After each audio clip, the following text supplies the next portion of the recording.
There were not enough Polin scenes. I thought that we were gonna get a million Polin scenes because we didn't get that many in the first part. Y'all already know how I felt about part 1. Y'all know that I was not vibing with it. It wasn't for me. Dearest gentle reader, we are back with Bridgerton season 3 part 2, but I'm going in with a positive mindset. I am here for a redemption arc. I want to see more Polin. I want to feel like it's allergy season. I want to feel like I'm Anthony and I'm scared because I'm like, oh my god, Polin, there's so many bees. Fingers crossed, because if they don't, I am fighting the new showrunner, because what are you doing? But then we didn't get them in the second part either. Why did we see 2 seconds of them being happy? This is like Kate and Anthony all over again, except even less scenes than Kate and Anthony, because at least we saw a lot of scenes of them together, even if they weren't together yet. But Penelope and Colin, why weren't there Polin scenes? But I will say, if any of you are gonna leave homophobic, racist comments under here, just leave the video, okay? I see a lot of people using this as an opportunity to say, oh, they're pushing the liberal agenda. I'm not homophobic, but this is absolutely disgusting. I can't believe that they did this. They just want to be woke. If you're gonna comment something like that, then you can just click off the video. This is not the video for you. You can go on Reddit or something and find the people who have the same mindset as you. You can bring valid criticism to a book and to book changes without being homophobic and without being racist. For example, a lot of people were being fatphobic against Penelope. They were writing articles about her body. People were being racist towards the Earl. A lot of Bridgerton fans are racist and homophobic, and they don't want to even admit it. So if you're gonna be someone like that, you can just click off the video. Like, I don't want you here. You're not welcome here, period. Anyway, back to the juice, back to the sauce. And I saw the chemistry between the actors in their press interview. I saw the chemistry that they had in seasons 1 and season 2, but it just fell flat in the first 6 episodes. I was feeling it by the time we got to 7 and 8. I just feel like I'm watching 2 best friends. I know it's supposed to be friends to lovers, but I'm missing the lovers part. Like, I see it, but I don't feel it. You know how like people joke? They say, oh my gosh, if we're both still single by 40, let's get together. That's what it seems like when I'm watching them. It seems like 2 people who are besties say, okay, well, you know what? Let's just get married. And when they were having their steamy scenes, I was not feeling the chemistry. And I see the chemistry between the actors. I saw it in season 1 and season 2, so I was confused. Where did it go in the spicy bedroom scenes? Are we about to get into the mirror scene? Pause. What is this music playing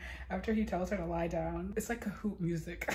Are they about to be interrupted? Is that why the goofy music is playing? Because something goofy is about to happen? Okay, my bad. Obviously this is a cover of a song. I forget the name of the song, but it was just the way that it started off. I said, clearly this is Ariana Grande point of view, but still, I feel like I just saw 2 besties sleep together, which is fine. Maybe that's the point. It doesn't feel like 2 best friends who have fallen in love are sleeping together. You feel me? Why would Colin say she's a mess? I know he's not saying it in a derogatory way, but bruh, she doesn't even look a mess. What are you talking about? But I will say the last 2 episodes really put in the work. Now, will I say that this season was as good as the other seasons? No, I don't think I'd say that. It's mainly because I cared more about the characters as individuals than I did as the coupling. I didn't care for the romance that much, but I cared about them as individual characters. Like Penelope's character development, whoa, that was amazing. And how the characters interacted with each other. Lady Danbury and Violet, or Portia and Penelope, I loved seeing their dynamics. But Penelope and Colin, like at first I was not feeling anything. The 2 episodes I was like, okay, I feel the best friendship, and then finally I felt the lovers, but it was just not enough scenes. Why is Cressida getting more screen time than Colin? I don't understand.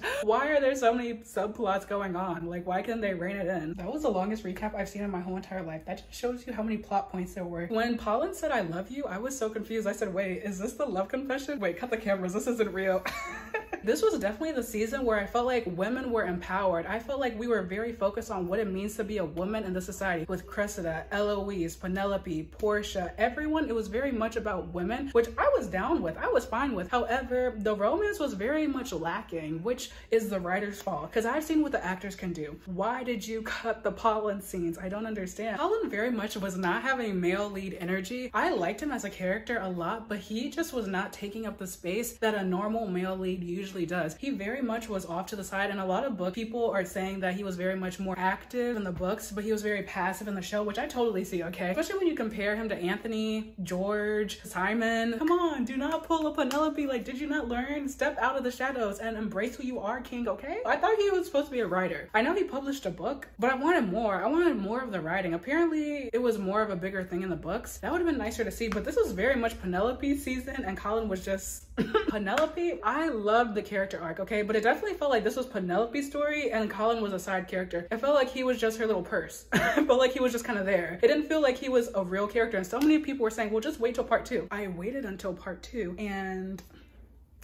what happened? Penelope was so amazing. I freaking love her speeches. The relationship between her and Portia, I feel like it was a realistic depiction. If you have kind of a troubled relationship with your mother or one of your parents or maybe a sister, it really depicted that well. I was trying to protect you, I was trying to support you, but maybe it came off wrong. I really like that storyline. I like how they kind of came together and they grew. Why was I more invested in that than Polin?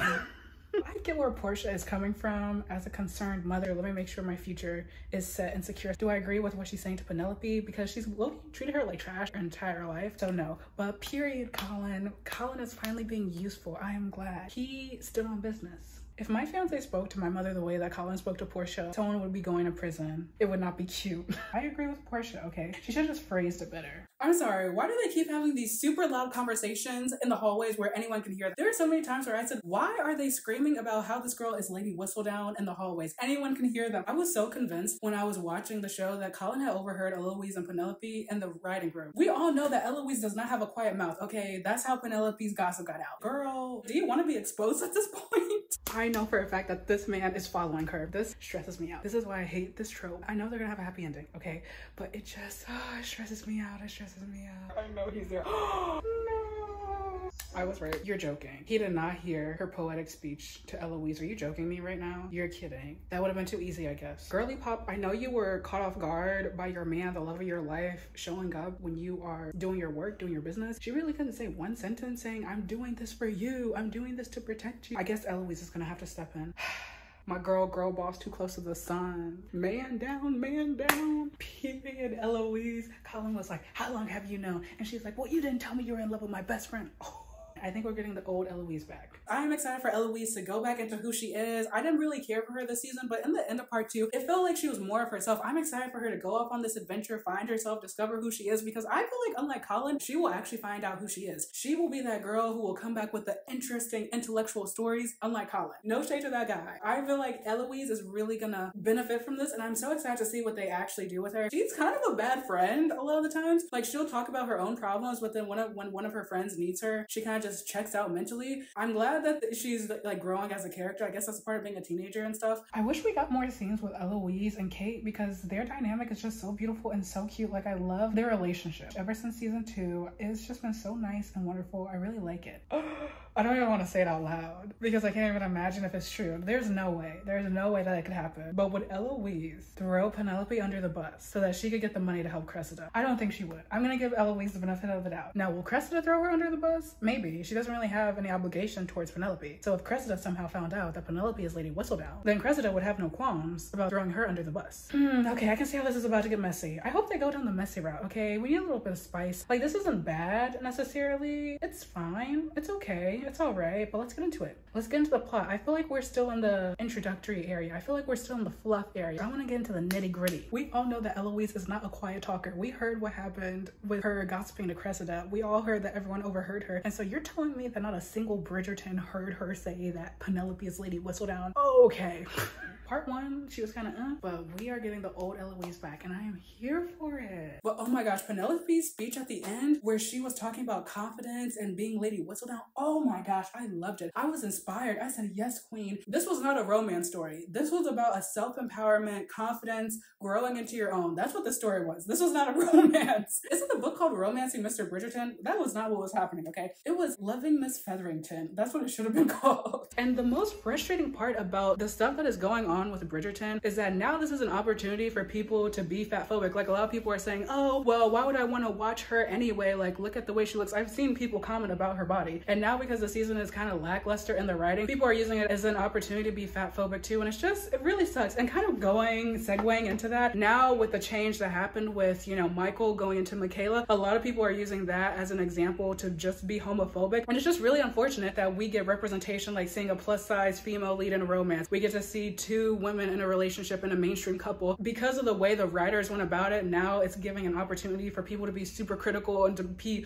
homophobic and fatphobic, which is just so annoying and frustrating. But going about the Francesca thing, like I said, I've never read the book, but a lot of people are saying that they really liked her story because of her infertility issues and stuff, and they don't know how they're gonna cover it. I don't know what they're gonna do, but I could see that maybe they'll do it with Eloise. I think it would be an interesting route if you have someone who hates the idea of marriage, someone who hates the idea of kids, and they grow to want to have children, want to have marriage, and they deal with those issues. That could be an interesting plot line that they go down. I mean, I clocked it really early on. Like, you can watch my part 1 that Francesca was going to be into women. I clocked it so easily. Eloise is right there. Eloise is a perfect example. And everyone was saying they hated her book. So I'm confused. Why didn't they make her be with a woman instead? It would have made way more sense. I'm still gonna watch it and stuff, but you know what? We'll see. We'll see. I'm still gonna watch it. Like, it's not gonna deter me or anything. Are we gonna explore Benedict having a bisexual crisis? Are we gonna go down that route, or are they just messing with us? Are they baiting us? Hopefully this is like, oh my gosh, wait, me and a man? Let's go, Benedict. Let's go. And a lot of people are talking about Benedict. Why is anyone surprised about Benedict liking men? That was kind of set up the whole entire series. I don't know why anyone's shocked. Like I said, I think it's the homophobic people who are like, oh, I can't believe they did that with Benedict's storyline. But y'all weren't complaining when he was with the artist. Y'all weren't complaining when he was with the swinger couple, but now you want to complain when a man is involved? Interesting. I was kind of confused when they were having a conversation at dinner because Benedict was into art. He was an artist. Paul, he mentioned art and being like an art patron or something like that. I'm confused why Benedict didn't say anything because he did dabble in the arts. I'm confused what Benedict's storyline, where it's going. I mean, that's the whole point. He's saying, oh, I'm going with the flow. But we saw what happened when Colin went with the flow. Love is not finite. I love that because I feel like so many people think that in real life. Oh, well, I have a boyfriend now. I don't need to hang out with my friends. Oh, well, I have a boyfriend. Like, I don't need to see my family. Girl, what are you going on about? No, you should make time for everyone because love is not finite. You should have love for all of us. Why are you ditching me for some crusty, dusty man who doesn't even wipe his butt? It doesn't make sense. Okay, the blonde lady, whatever her name is, she's with Benedict and he's like, oh, this scone is so good. And she says, you should try the rest of the food that my cook makes. And he says, oh, are you trying to push your cook onto me? What if that is who Benedict falls for? I know in the books he falls for the maid and it's like a Cinderella moment. What if the cook is gonna be who he falls for and then his season is coming next? The way I would eat that up, I can already imagine it. They like run into each other and stuff and then sparks fly. Oh my gosh, please go down this route. Please go down this route. Oh my gosh, when Violet and Lady Danbury finally had kind of a conversation about what happened between Lady Danbury and her father, it was, oh, I loved that part. I loved that scene. He was a good father and you are a good friend. Lady Danbury goes, Marcus is a good man and you are a good friend. That's all I need to know. That was so sweet. I adore the friendships. Violet being an empty nester. Oh my God, I was already feeling bad for her when Francesca was saying, okay, I'm going off to Scotland. Peace out. Anthony and Kate decide that they're gonna go off to India. And then now Eloise like, girl, well, actually it might be a good thing because now her gardens can bloom. She can be with Mr. Marcus. Period. Also, speaking of Marcus, wait a second, Lady Danbury, the reason you're mad at this man is because of something he did when he was 10 years old. I said, wait a second. I support you, Lady Danbury. You're one of my favorite characters. I will support you, but I'm definitely giving you the side eye about a 10-year-old's decision. Okay. And I guess I understand maybe she's more mad that he never apologized for that. I get that part. Why did they have to make him 10 years old? Why couldn't they make him an adult and say, yeah, when you're 18? Then I would have been like, yeah, forget Marcus. But when she said 10, I said, because I don't even remember what I was doing at 10 years old, to be honest. Also, I loved how Lady Danbury stayed when the queen was like, if you're not a Bridgerton, get out of here. Even Penelope was running for the hills. But Lady Danbury, she said, no, I'm basically a Bridgerton. What about a queen? What about it? I love Lady Danbury. Chef's freaking kiss. Oh my gosh, we need to know more about Lady Danbury. That woman has gone through enough. And then Marcus has to come in. I need to see the whole entire tea. I need her to have her own entire season. I know she was on Queen Charlotte and everything, but I would just love to see another season. Imagine. I want to see one with Violet and Edmund. I want to see them have a whole season. It felt like with Kate and Anthony, I was watching a blooper reel. It felt like I was just watching Simone and Jonathan. Okay, it did not feel like I was watching Kate and Anthony. Because why was that man screaming all the time? Why was that man freaking out? He was like, ah. It was hilarious. Okay, don't get me wrong. I was laughing. The funniest part of the whole entire season is just Anthony's outbursts. Lilies! Lilacs! Like, who wrote this in the script? Who told him to do that? What happened? It felt very unserious, but oh my gosh, his whole line about, I want to go to India. I feel like you're missing a part of yourself. I want to be there. And just, I loved it because not enough people take the time to learn about their partner's culture, learn about where their partner is from in real life. So the fact that he's willing to go there and live there, period. Kate and Anthony, oh my God, both of them are just so freaking cute, but she is just gorgeous. Absolutely unreal stunning. Oh my God, Kate and Anthony. They knew they had to bait me in with Kate and Anthony. This girl is not gonna pay attention unless we throw her some bones, and that's what Kate and Anthony are. Anthony's facial expression. Oh my God, they're having a baby. That's so cute. Does it cross my mind super often? No. But does it cross my mind occasionally? Yes. Kate and Anthony brought up a very good point. They mentioned that the dog could be watching them, and I always think about that. What do you do with your pet if you're about to knock boots with someone? Like, do you escort them out of the room, or do you let them just stay in the room and watch? I think it's kind of creepy if your pet is just staring at you, or sometimes they jump on the bed with you. I think that's kind of weird, but I don't know. I mean, I've never been in a situation where there was a pet involved. What would you do? I feel like you kind of just escort them out of the room, close the door, and then bada boom, bada bing. But maybe that's just me, but I see their little beady eyes, and I don't want to be making eye contact with my pet while things are going on. Leave Earl alone. Let them just be chilling in peace. I felt so bad for him when he was trying to tell the funny story about the boots, and he just got flustered. Oh my god, it's so sad. It's so sad.